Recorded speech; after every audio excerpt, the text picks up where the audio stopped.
ഞാൻ മൂന്നാറൊക്കെ പോകുമ്പോഴാട്ടോ mutton soup ഏറ്റവും കൂടുതൽ കഴിച്ചിട്ടുള്ളത്. നല്ല തണുപ്പത്ത് ആ മട്ടൺ സൂപ്പ് ചൂടോടെ കഴിക്കുമ്പോഴുള്ള ടേസ്റ്റ് അടിപൊളിയാണ്. അപ്പോൾ ഞാൻ വീട്ടിലുണ്ടാക്കാമെന്ന് വിചാരിച്ചിട്ട് അത് വാങ്ങിപ്പിച്ചു കേട്ടോ. അപ്പോൾ ആദ്യം തന്നെ ഇത് രോമം കരിച്ച് കളയണം. അപ്പോൾ പുറത്ത് തന്നെ തീ കൂട്ടിയിട്ട് ആ രോമമൊക്കെ ഒന്ന് കരിച്ച് കളഞ്ഞിട്ട് നല്ല പോലെ ഒന്ന് വാഷ് ചെയ്തെടുക്കുക ചെയ്തത്. അപ്പോൾ ഹസ്ബൻഡാണ് അതൊക്കെ ചെയ്തത്, കാരണം എനിക്കത് ചെയ്യാനൊന്നും അറിയത്തൊന്നുമില്ല. അപ്പോൾ അവർക്കാകുമ്പോൾ അതിനെക്കുറിച്ച് നല്ലപോലെ അറിയാമല്ലോ. അപ്പോൾ അവർ തന്നെ ചെയ്തു തന്നു. അടിപൊളിയായിട്ട് തന്നെ കഴുകി അതിൻ്റെ തോടൊക്കെ കളഞ്ഞെടുത്ത് തന്നിട്ട്, അതായത് കാലിൻ്റെ അതൊക്കെ ഉണ്ടല്ലോ, അതൊക്കെ നല്ല പോലെ ക്ലീൻ ചെയ്ത് തന്നിട്ടുണ്ടായിരുന്നു. പക്ഷെ മേടിച്ച സമയത്ത് വേറെ 2 കാലുണ്ടായിരുന്നു, അത് കടയിൽ നിന്ന് തന്നെ അവർ ക്ലീൻ ചെയ്ത് തന്നിട്ടുണ്ടായിരുന്നു. പക്ഷെ അവർ ചെയ്തപ്പോൾ തൊലി അപ്പാടെ അങ്ങോട്ട് ഉരിച്ച് കളയുക ചെയ്തത്. അപ്പം നമ്മൾ ചെയ്യുമ്പോൾ ഇത്രയും കൂടി ഇതായിട്ട് ചെയ്തത്, അതുകൊണ്ടാണ് 2 കളറിൽ ഇരിക്കണേ കേട്ടോ. ഇനി കട്ട് ചെയ്ത ശേഷം ഒന്നും കൂടി ഒന്ന് കഴുകണം കേട്ടോ. ഓൾറെഡി നല്ലപോലെ കഴുകിയിട്ടുള്ളതാണ്. ഈ മുട്ടിയിലിട്ടൊന്ന് കട്ട് ചെയ്താലും ചിലപ്പോൾ ഇനി പൊടികളൊക്കെ എന്തെങ്കിലും വേണ്ടിയിട്ടുണ്ടെന്ന് വെച്ചിട്ട് ഒന്നും കൂടി കഴുകിയിട്ടുണ്ടെന്നേ ഉള്ളൂ കേട്ടോ. നല്ലപോലെ കഴുകിയിട്ടുണ്ട്. ഇനി ഇതൊന്ന് വേവിക്കണം. അപ്പോൾ കുക്കറിൽ ഇട്ടിട്ടാണ് വേവിക്കുന്നത് കേട്ടോ.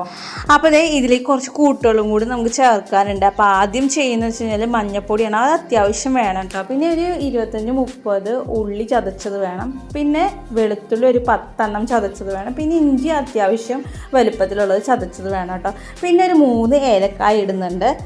പിന്നെ ഗ്രാമ്പൂ ഒരു 7-8 ഇടുന്നുണ്ട്. പിന്നെ പട്ട ഇടുന്നുണ്ട്. പിന്നെ ലീഫ് ഇടുന്നുണ്ട് കേട്ടോ. ഇനി അതിലേക്ക് പെരുജീരകം കുറച്ചിടുന്നുണ്ട്. പിന്നെ ചെറിയ ജീരകം ഇടുന്നുണ്ട് കേട്ടോ. ഇനി മല്ലി, പൊടിക്കാത്ത മല്ലി അങ്ങനെ തന്നെയുള്ളത്. പിന്നെ കുറച്ച് കുരുമുളക് പൊടി ഇടുന്നുണ്ട്. പിന്നെ കല്ലുപ്പാണ് കേട്ടോ ഇടുന്നത്. ഇനി ഇത് നിറഞ്ഞു നിൽക്കുന്ന ലെവലിൽ തന്നെ വെള്ളം ഒഴിക്കണം കേട്ടോ. അതായത് മുങ്ങി നിൽക്കുന്ന ലെവലിൽ തന്നെ വെള്ളം ഒഴിക്കണം. ഒന്ന് ഇളക്കി കൊടുക്കുക കേട്ടോ. ഇനി കുക്കറിലിട്ടൊന്ന് വേവിക്കുകയാണ് ചെയ്യേണ്ടത്. ഞാൻ ഏകദേശം ഒരു 9-10 വിസിലിൻ്റെ അടുത്തേക്ക് അടിച്ചിട്ടുണ്ടായിരുന്നു കേട്ടോ. ഒരെണ്ണം ഹൈ ഫ്ലെയിമിൽ, പിന്നെ ഒരെണ്ണം ബാക്കിയെല്ലാം ലോ ഫ്ലെയിമിലായിട്ടായിരുന്നു കേട്ടോ. അപ്പോൾ നല്ല അടിപൊളിയായിട്ട് തന്നെ വെന്ത് കിട്ടിയിട്ടുണ്ടായിരുന്നു കേട്ടോ.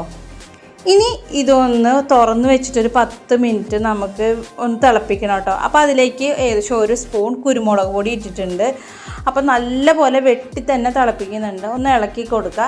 ഇനി അതൊന്ന് ഇറക്കി വെച്ചിട്ട് ഇനി നമുക്ക് ചെയ്യണമെന്ന് വെച്ച് കഴിഞ്ഞാൽ ഒരു പാനിൽ കുറച്ച് നെയ്യ് ഒഴിക്കുകയാണ് വേണ്ടത്. ഒരു 10-12 ഉള്ളി അരിഞ്ഞതിടുക.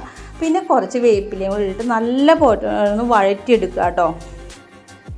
അപ്പോൾ ഈ ഒരു പരുവത്തിലൊന്ന് വഴറ്റിയെടുത്ത ശേഷം നമുക്കത് ഇതിലേക്ക് ഇടുക കേട്ടോ. അപ്പോൾ ഞാൻ ഇതിലേക്ക് ഇട്ടിട്ടുണ്ട്. വല്ലാണ്ട് വഴറ്റൊന്നും വേണ്ട, ഒരു ചെറിയൊരു ബ്രൗൺ എത്തുന്ന ലെവലിലൊന്ന് വഴറ്റിയാൽ മതി കേട്ടോ.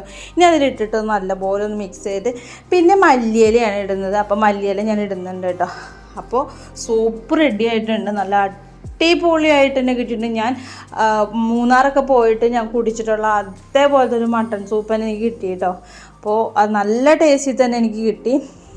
ആട്ടിൻ സൂപ്പ് നമ്മുടെ ബോഡിക്ക് നല്ലതാണെന്ന് കേട്ടിട്ടുണ്ട് കേട്ടോ. ഞാൻ പറഞ്ഞിരുന്നല്ലോ, ഞാൻ മൂന്നാർ വെച്ചിട്ടൊക്കെയാണ് കഴിച്ചിട്ടുള്ളത്. അന്ന് തന്നെ നല്ല ഇഷ്ടപ്പെട്ടായിരുന്നു. അപ്പോൾ അത് വീട്ടിലുണ്ടാക്കിയപ്പോൾ അതിൽ നല്ല രസമുണ്ട്. അപ്പോൾ എല്ലാവരും ഇത് ട്രൈ ചെയ്ത അഭിപ്രായങ്ങൾ കമൻറ്റ് ബോക്സിൽ അറിയിക്കണേ.